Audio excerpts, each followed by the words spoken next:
And hello everybody. Yeah, this is an intro, so yeah. My goal is to make each one of these longer than the last, so like this could be the type of content that you guys can like sleep to.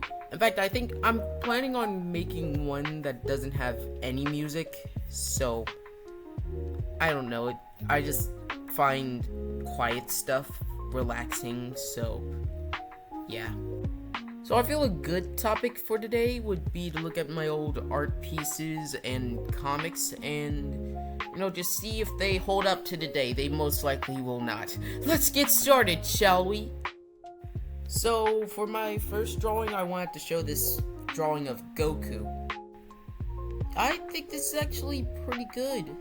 I think I drew this when I was like 11 or 10. I don't remember the exact date or age I was back then, but I think this is actually pretty good. I really like the hair, to be honest. I will admit though, you definitely can see the parts where I struggled, specifically the eye and getting the head shape right. Like, the anatomy itself was a bit hard, but it was just his face that was the most annoying part, so after a few attempts, I managed to get it somewhat right. My only real complaint is that I think that pupil is a little bit too off to the right. Makes him look a little bit derpy. But besides from that, I think this is a pretty good drawing. I give this a nice 8 out of 10. But don't worry, dear viewer, because that was not the first attempt. This was the first attempt. Yeah, that's all I have to say. Okay, so for my next art piece, we have a drawing of this character. This is a art style I still try to work on, and now seeing this old version of it, I don't like this drawing very much. I feel his head is way too big for his entire body, and I don't know, I just don't really like it very much, but,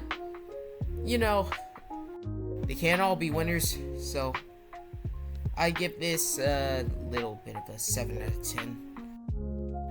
The thing I do like though is the scratches and bruises. I do like that little effect, but other than that, it isn't the best drawing I've ever made.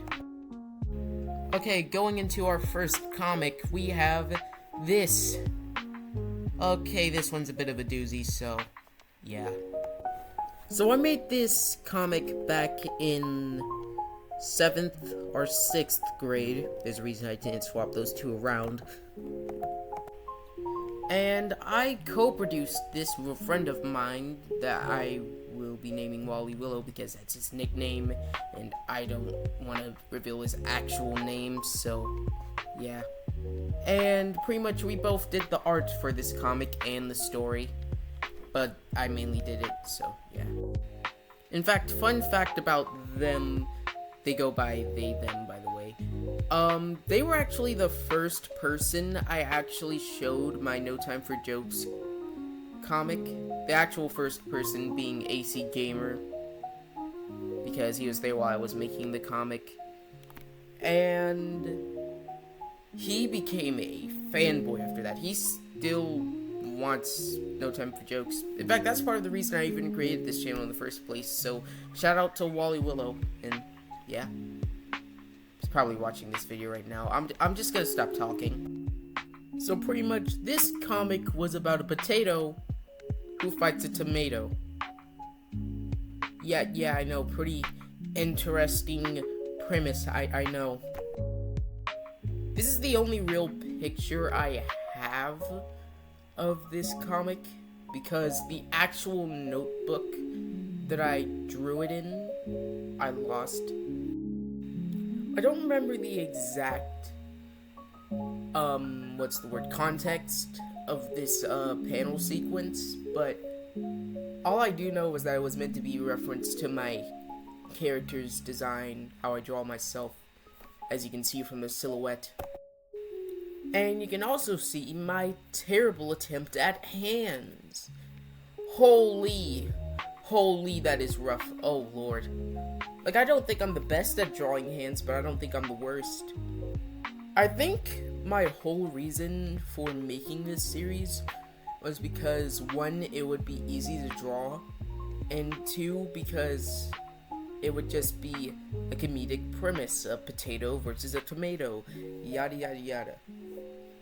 And I also remember this, I'm going to be talking about Wally Willow again. I do remember liking their art style a lot more and how they interpreted the characters a lot more. I don't know. And the art itself is bad. I think you guys saw this coming. So I'm gonna give the art, since it was meant to be more simple, I'll probably give it a 7 out of 10. I don't know. Yeah. Okay, so I'm starting to realize just how bad I am at reviewing things, which is why I'm gonna randomly switch topics and stuff, because I can just do that. I'm the creator of these videos. Yeah. So I feel a good topic to change to is, you know, just my love for animation and, you know, I guess my appreciation for it. So pretty much back before I didn't even want to draw, I didn't really notice the complexities of animation, specifically knowing what makes animation good or bad, because my mindset was just, if the drawings are moving, then it's fine, and it doesn't matter the quality or anything, it just has to move is all. I don't care if it's even a PNG image floating across the screen, as long as it's moving, it's fine. But then I started to learn how to draw, and then I saw animation once again, and I decided I might as well try to do it, since I was learning how to draw. I might as well learn how to animate as a fun side hobby, of course. And then I started to get more and more addicted to animation. And a factor of me wanting to learn animation was actually a Odd Ones Out video about animation. I don't remember the exact name, but I think it's one of his more recent videos. I don't watch most of his content anymore. I don't know, I just don't watch him as much now, but I think it was still a pretty influential part in my animation life, I guess. Now, I really started to appreciate animation for what it was when I started learning. When I started learning the 12 principles and all that stuff, this and that, yada yada yada stuff. And learning animation made me realize just the fact that not all animation is guaranteed to be good just because it can move. For example, I remember rewatching Dragon Ball Super, and I started to realize, this is bad. And that pretty much taught me that the drawings also have to be good as well, and the compositing, which honestly at the time I didn't know anything about compositing, but I always thought it was record some audio and make an animation out of it. Bam, you're done. There's no other stuff to it. But no, there's a post animation process after it, and I learned this after I made the original No Time for Jokes animation. So hearing that, I just realized how much I've been doing wrong. And I didn't really have any real compositing app at that time. Like, I got Adobe After Effects when I started posting on this channel, and I didn't make this channel until after that time, so yeah. But hey, now I have Adobe After Effects, and now I'm just using it on my No Time for Jokes animation, which, once again, I have no idea when that's gonna come out, so yeah. But once again, my appreciation for animation and animators in general grew even more when I started watching indie shows. Now, the first indie show I've ever watched was Murder Drones, which isn't really the best show to start off on your indie journey of shows because, one, it's not really made for my exact age audience. I'm 14, by the way. And two, because that was the most confusing show I've ever watched.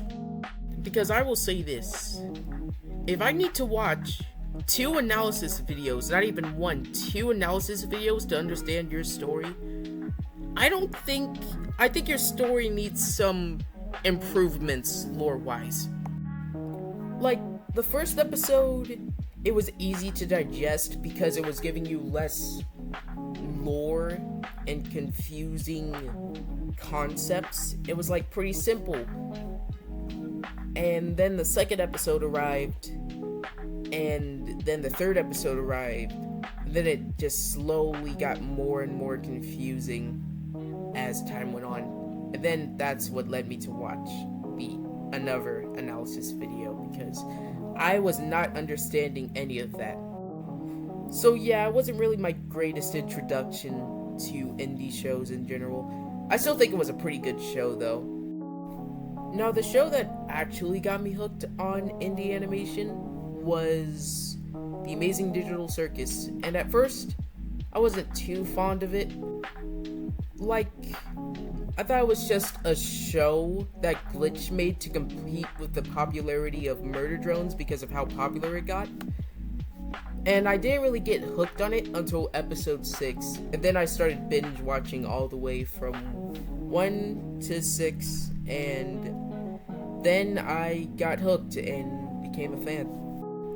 I even commented a few times on the live chat when episode 8 was premiering for the first time. So watching all of these indie shows make me wonder, what exactly is indie animation?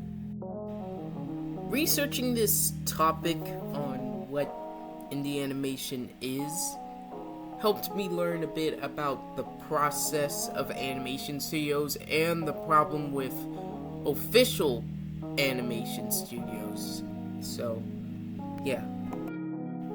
I mainly say this because back then, I used to think that animation studios had more possibilities compared to a singular person, because like animation studios, they have like professional animators that actually know what they're doing and all this stuff, yada yada. I was very naive back then, so yeah. But after learning about indie animation and what it is and all that stuff, I now have way more respect towards animators who work for official animation studios like MAPPA or Toei Animation or something. I'm mainly naming anime studios in general, so yeah. And yeah, indie shows have really influenced me and taught me a lot about indie animation and stuff like that. And what was I gonna say? Honestly, if I didn't watch as much indie shows as I do now, I don't know if I would have ever made a No Time for Jokes animation show or something. Now, once again, there could be inconsistencies in these takes or some things, so I don't know.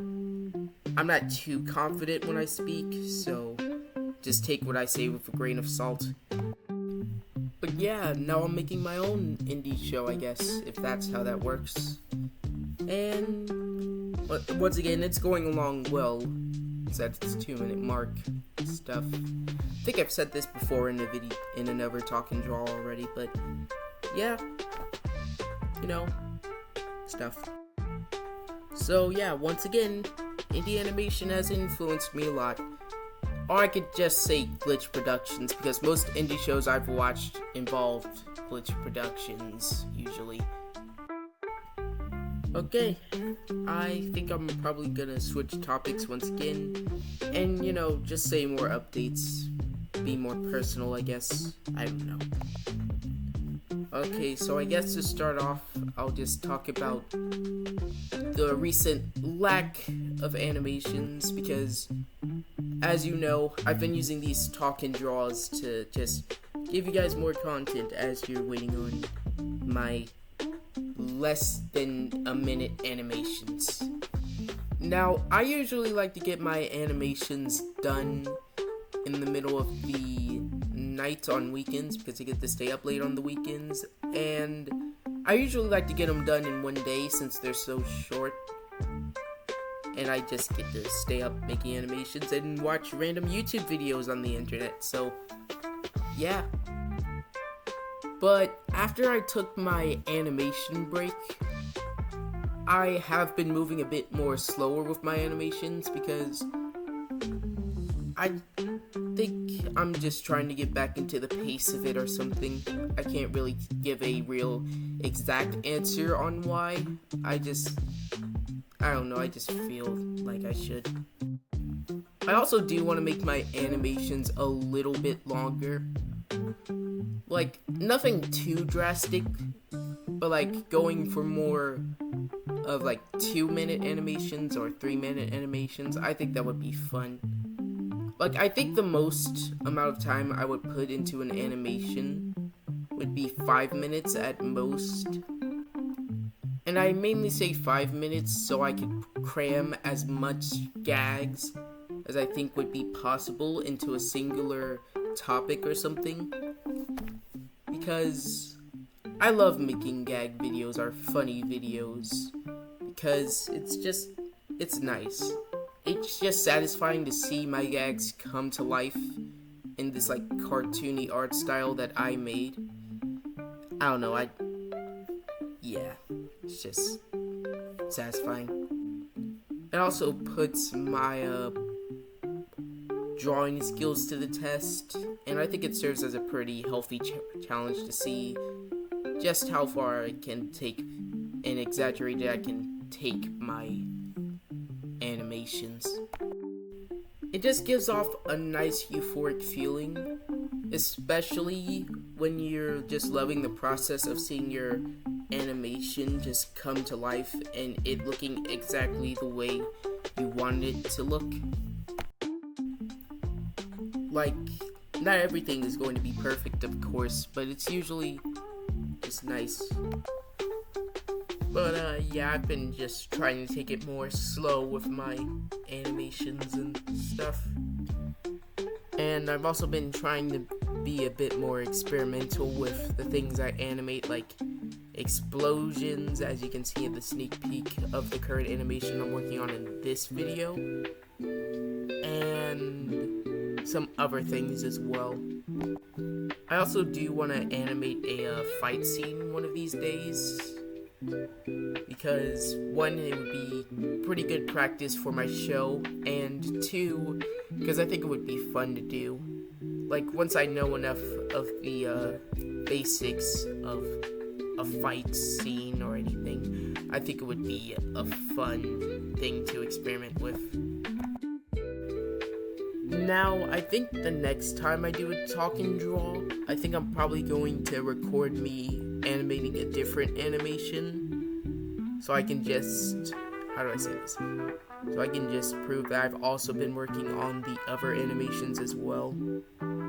Because, I don't know, I just feel like I haven't been working on the other animations as much as this current one, the how to be scammed animation and stuff. And yeah, that's pretty much it on the topic of what I'm currently doing and what's happening right now. Also, by the way, shout out to this commenter right here who commented underneath my last talk and draw. I can't really say, I don't know if I can say who they are or how I know them, but all I will say is that they were part of my family. Thanks a lot for the support and stuff, and I don't know how to continue this, so I'm just gonna stop speaking or something. But yeah, that's pretty much all I have for this topic and stuff, and yeah. I will say though, I do have a sore throat right now.